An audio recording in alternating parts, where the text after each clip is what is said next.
Hi, this is Heather Staker from Ready to Blend. This tutorial is about finding the best learning software and online courses for your fully virtual classroom or blended classroom. It's brought to you by the Wisconsin Resource Center for Charter Schools, WRCCS, and the Wisconsin Digital Learning Collaborative. This tutorial helps you find the best online courses and lessons from outside providers for your online or blended program. It really focuses on integrated, packaged, bundled content as opposed to curating or building your own playlists using this or that learning objects that you find online. If you're interested in building your own playlist, I encourage you to look up other modules that are focused on that. But this one's really looking at procuring content that's already been assembled for you to deliver a blended or online classroom. My first tip for you is to search for prepackaged content using an index that lets you sort and filter. Don't just go online and use the search bar and randomly try to find the content that you need.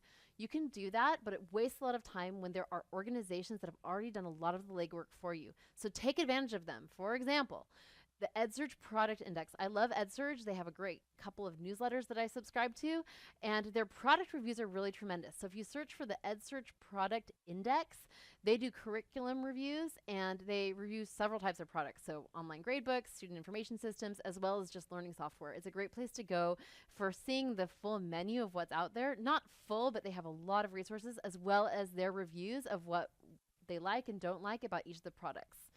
Next recommendation, Common Sense Media. This site began as a resource for parents to identify with common sense what kind of movies, video games, all of that digital stuff that we want our kids to be using or not using.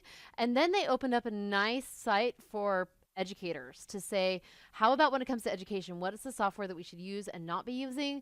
And then also other resources like digital citizenship, privacy, things like that. Common Sense Media is a must check for both parents and educators and a great index for starting the search for the best online courses and lessons. The next is the What Works Clearinghouse. This is a government funded one, ies.ed.gov. So it sounds like a nice government website, but I do think they do a great job. Their goal is to help us make evidence-based decisions. I do want to caution you about assuming that what works or does not work in the classrooms that are explored in their research studies necessarily translates into what will work or will not work in your circumstances. You might have very different circumstances and be the anomaly. So just be cautious, but to a large extent, the research that they have on there can be very helpful. Other cautions, it's not meant to provide pros and cons for specific curricula. So it's really meant to provide educators with the best evidence that we have at a given time. Also, the majority of the studies covered only cover the first year of implementation, which is arguably the least stable year. So take those things in mind, but I like the idea of assembling all of the content and evidence into one place so that we don't have to do so much legwork ourselves to find the research. What Works Clearinghouse. Okay, pro tip number 2, don't overlook open education resources. OER, open education resources, include e-textbooks, videos, animation, rubrics, simulations, assessments, and other tools that support teaching and learning. They're free. They can be used, reused, mixed, and otherwise customized and modified to meet specific needs. Now, OER, remember that because they're free, oftentimes not as much research and development went into them, not as much funding went into them, not as many years went into creating a lot of these resources as the content that companies like Rosetta Stone, for example, have put millions of dollars into developing just the first year of a Spanish course.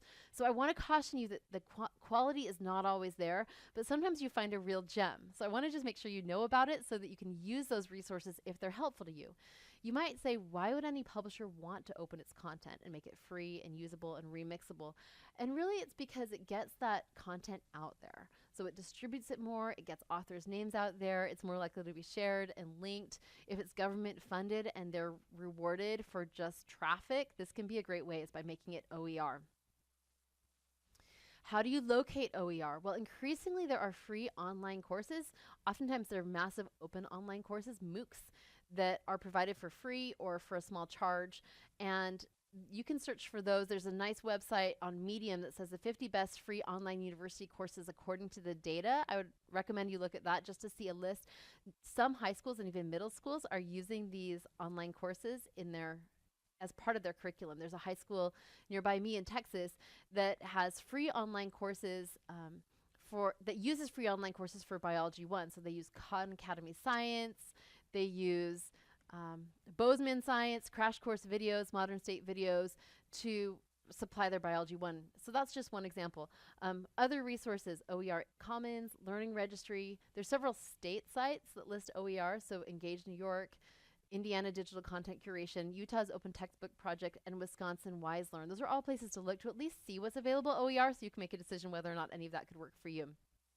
Pro tip number 3, evaluate prepackaged content in a systematic way to find the best fit for your circumstances. This tutorial doesn't go into content evaluation so much as just finding the content, but look for it in the next tutorial because it's really important that we review the content really well and vet it to find the content that works best in your circumstances. So takeaways from this tutorial: search for integrated, packaged, bundled, prepackaged courses and content using an index. Don't just have at it on your own. You'll miss a lot of the legwork that other organizations have done for you.